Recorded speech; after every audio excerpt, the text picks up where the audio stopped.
Miles, Zen, appreciate you guys joining today, man. I'm super excited to talk about all things World Fencing League. But I want to start with the origin story. Talk about the moment that you guys both realized, this needed a structured global professional league instead of just competitions every 4 years, as we usually see with fencing. Yeah, I'll start it off, Zen. Nice to meet you, my man. Sorry, I'm a little nasally. Never get sick, but All good, all good. yeah. So I think for me, it's been in the back of my mind for years now. But I think the kind of the show about the camel's back was probably at the Olympics in Paris, because not only was I realizing the audience that I brought, but when everybody came to fencing, they loved it, and they're like, "Oh, my, this is so cool!" And I think the biggest thing was people just never really had the opportunity to see it, unless it's the Olympics or World Championships, kind of. I was sitting there and I was like, wait, how is there no quote unquote real professional league, right? We have our World Cup circuit, our Grand Prix circuit, World Championships, but it hasn't changed the last 20 years. And, other athletes in Asia and Europe, they're all government funded, but it's still like, if you're number one in the world, you shouldn't have to work a second job, in my opinion. So a lot of guys on my team who are, ranked decently high in the world, they have another job, then finance, because at the end of the day, you have to make money, right? End meet. And kind of take me out of the equation.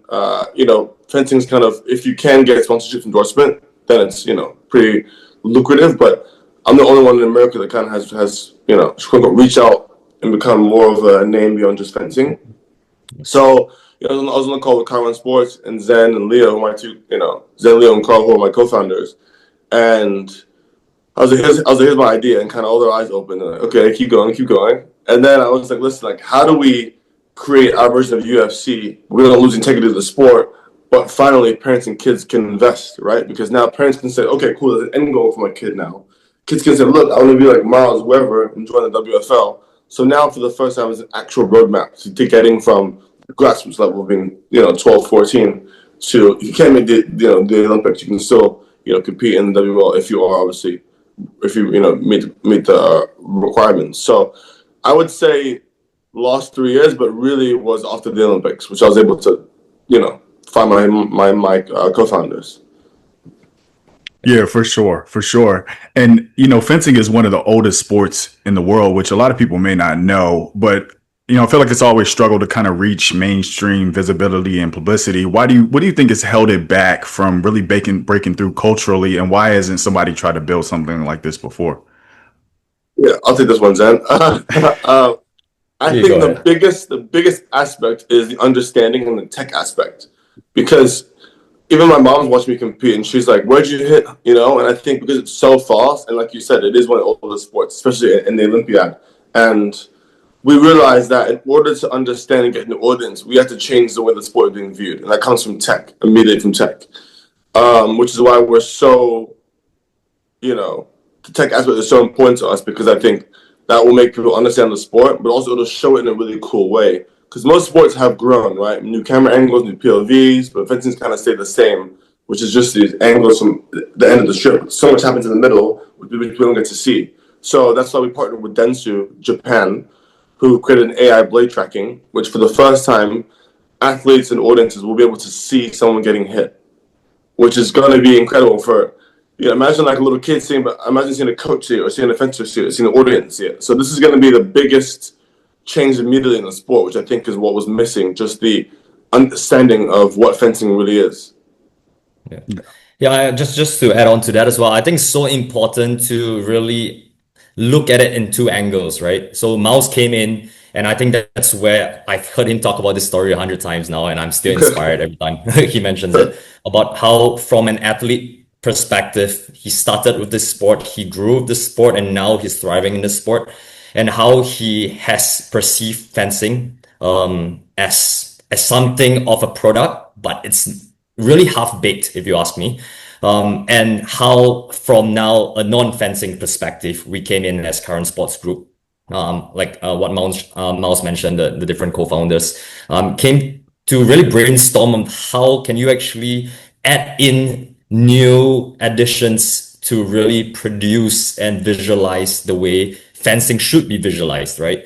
Ultimately, it's sword fighting at the bare minimum. It's two-person dueling, and it's exciting, it's skillful, it's fast, it's raw, and it's really not being shown and produced this way at currently in traditional media. So I think what Miles mentioned, it's something which we looked at first principle. What were the problems with fencing at the moment? Maybe not fundamentally having some issues, but more of how can we actually add that element. So I think that's really crucial in building this league and how we truly see fencing going from niche to mainstream. It's Uh, really bridging this gap that we see. Yeah, absolutely. Absolutely. Zen, I wanna swing it to you for a minute because you guys got involved in this and obviously you see a lot of upside and potential in the league globally. So why talk about like the structure of the league, how you guys are thinking about it, and also why you decided to start globally instead of maybe localizing the sport or the league to begin with. Yeah, I think launching any league, right, no matter how small or big, it's so difficult. It's so challenging. And now you talk about trying to launch a new league that has been historically around for hundreds of years, Yeah. right? A core Olympic sport. So it's not just about simply building an event. Now you got to build trust. You got to build the relationship and trust from fans that have been around for hundreds of years, as we mentioned, that have both from grassroots level all the way to the elite level. So I think we realized quickly with Mouse that it's not just trying to start small. If you try to disrupt something as big as fencing, you need to start big and start global. And I think that's our key aim. When we went into it, we decided that if we are trying to change fencing and not disrupt it completely, but add an element and add a new layer of excitement to the sport. I think it's something where we fundamentally realize that it has to transcend not just a small city, but the whole global sport of fencing itself. So this way, we not just get the maximum eyeballs to the sport, but you bring in the best athletes in the world as well. Mhm. And ultimately, that's what all sports fans want. You don't want to watch Division 3 football. You want to watch Champions League. Yeah. Yeah, So it's the same for fencing. I think we want to watch the Miles Chamley-Watson of fencing in all weapons, right? Both genders face yeah, off. And I think that's where you get the real stakes in the game. And that's where you get people excited and willing to watch and want more. yeah, Mhm. exactly. Yeah, I think the timing is great too. I mean, we're seeing a lot of emerging leagues, but you also have your legacy players. And here domestically, you look at like what the NFL has been able to build in the NBA and how they're expanding globally. So when you look at other leagues domestically and even globally, did you guys borrow any lessons or takeaways from how other leagues are structured or some of the things and strategies they're implementing as well? Yeah, I think I can touch quickly. I think I'm obviously, I've got some friends who started the Snow League, the PLL, Yeah. but for me, it's fencing's very interesting because the cultures I know the sport, right? Where kids might be picking up a snowboard and kind of the understanding aspect is there. You don't have to teach them, right?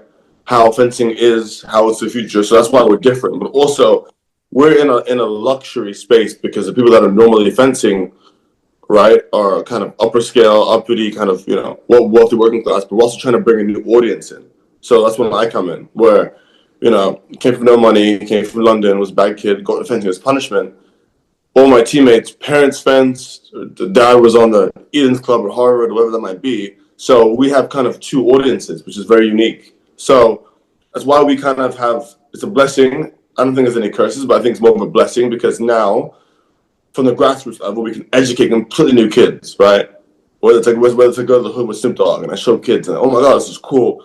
All it is showing and the exposure. So that's kind of why we're different from most leagues. But also, fencing and tech hasn't really changed yet. So we, as the WFL, have the kind of roadmap to kind of where we want to see the sport grow because technically it's in our hands. And one of the nicest receptions was when you start a league, right? A lot of athletes who think they're big time, like, no, I'm not joining it. No. But every top athlete in the world has been like, can I join? Can I join?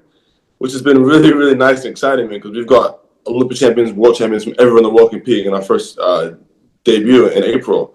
So the fact that they understand what I can do and the fact that they are supporting me is very, very nice and important. Because sometimes you do get a lot of backlash from other players or other fencers because they're, I don't know. So that's been really, really nice. It's all the best fencers want to join, which is why it's very different from other leagues. Yeah. And I think Mouse is also in a way underplaying the amount of pool that he has. It's really been quite eye-opening. The type of caliber of characters that we have met over the last few months alone, right? From celebrities to athletes, to big investors and all. I think every time we tell this story, their eyes sparkle, right? You see something which I think people realize the excitements in building a historic sport. It's not common, and we do see this at time to time. You see like what Mouse mentioned. He has good relationships with the founders of Snow League, right? When someone tries to bring something new to a sport, I think everyone gets excited for it. Yeah. And recently, over the past 2 years, I would say, you have seen a proliferation of new sports leagues come out, right? Everything from basketball to tennis to motorsports and so on.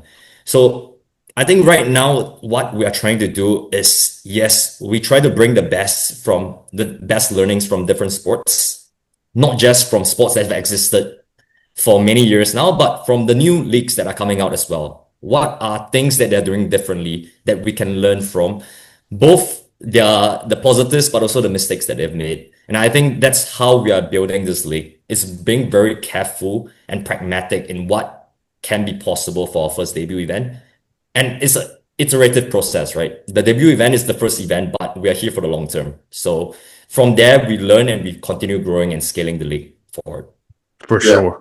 No, I love it. I love it. Miles, you said something interesting, man. I want to double back on. You talked about how you got into fencing originally, and it was punishment. And it made me think about like an athlete's story. And a lot of times fans fall in love with athletes because of their backgrounds, where they come from, the trials and tribulations, and that's what makes sports appealing in many regards. So how important is storytelling of the fencers in this league and how you guys are trying to showcase them? I think it's very important, right? I think people just want to have something to invest in, right? And you take F1, for example, right? They could be the last driver on the grid, but if they're from your country, you're rooting for them, right? Or if you like their shoes, the energy, you root for them. So I think now, obviously, creating a league was the most important thing. But I think now it's how do we show the audience who these fences really are, right? You may know who I am, you may not. But I think the story behind each athlete is really, really cool because you get to learn how they're fencing, how they're so different from you, how they're so... Yeah, but they have the same common love of fencing. That's why it's such a unique sport because there's no body type of fencing, right? I'm 6'5", 210. Some guy could be 5'4" from Japan and win. So I think that's why fencing is so cool because it has no real body type, no real background.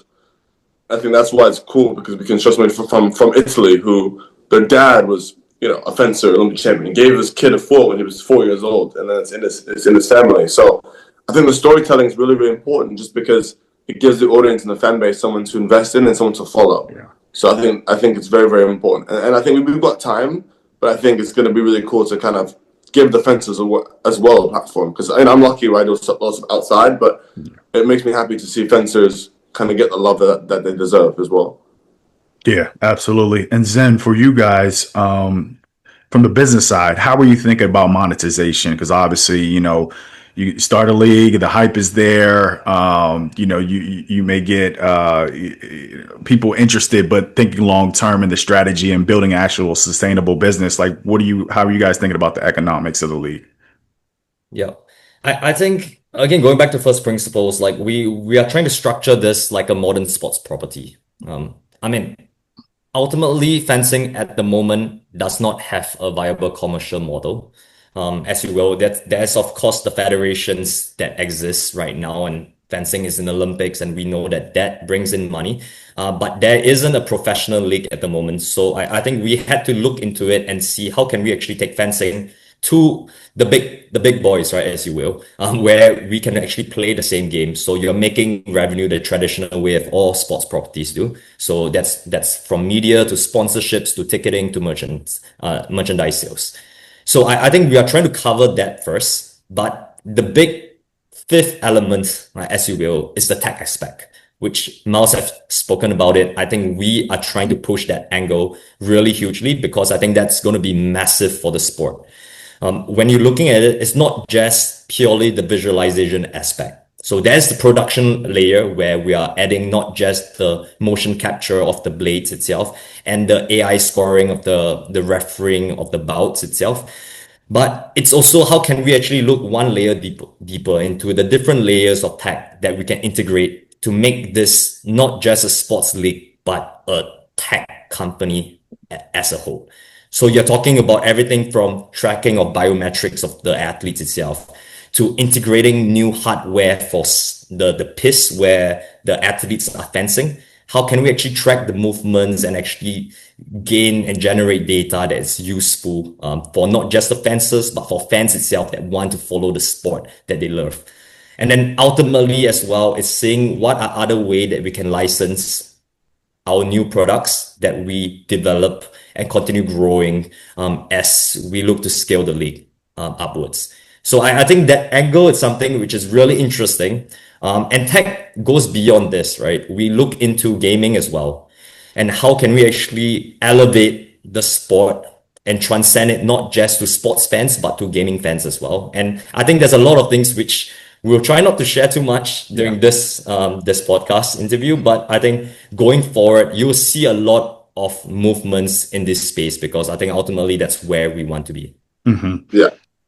And then looking, you guys are, a few months away from launch here. When you look, maybe in a 1 year outlook, what would you define as success for like that year one of the league? Is it like viewership? Is it sponsorship interest? Is it a certain revenue number? Like what would you guys deem as success year one for the league once you guys actually get it off the ground? Well, I mean, I'll let you go, Miles, first because I know your definition is different than mine. well, I already know it's going to be a success because I'm involved, and so is my. I like it. My co-founder. But I think obviously, right, we had a proof of concept, right? Just in terms of from sponsorships, from TV rights, to understand. Okay, wow, he brought this amount of people, these amount of impressions, these are people that went to the event. This is what else did they do different than every other competition, so on and so forth. So I think for us, it's the eyeballs, but also the response is going to be very, very important, right? Because that's how you get TV rights, right? Is it showing, I brought an audience in with no TV rights? And I think it's also bringing a whole new audience into the sport. I think it's going to be very, very important as well. All the people who wouldn't, because I already have the fencing audience. Like, I have that already. So the whole point of growing a league is you need other audiences to grow, right? Whether it's having LeBron here or whoever here to kind of showcase the sport and say, oh, wow, I support this league. This is amazing. Because not only is it really, really cool, it's also giving the future, the next generation, an end goal and a roadmap. I think that's why it's going to be very successful is because we have so many different kind of entities within the league, right? It's as NIL, as having a draft, as having teams. There's so many different ways that we can go, which is why it's really, really, really exciting. So I think for us, it's proof of concept, which I think is going to happen. But also, I think just showcasing the new tech will be more than enough right away because that's never been seen before. And all brands, sponsorships, TV rights, they want to see something that's new, but it's an old sport, right? So we kind of have that kind of angle of the older sport, but we're changing it to the most tech-savvy league there is. So I think that's the big difference between us. I think that's why it's going to be a massive success. Massive success. Yeah. I mean, everything that Miles said, but I think a big one which I've shared with the team is this simply, right? I task everyone who's hearing this right now to go on YouTube and just search any fencing video you want, right? And you'll see the top comments being, I don't know why this person won, or why is there two lights, or I don't understand what's going on. So I think these are the very common comments that we see in all videos or everything that is related to fencing at this stage. So for me, success would be simply any World Fencing League video that goes on YouTube. It will be simply comments such as, I finally understand this now. Or, wow, this is so cool. It captures fencing in a new light.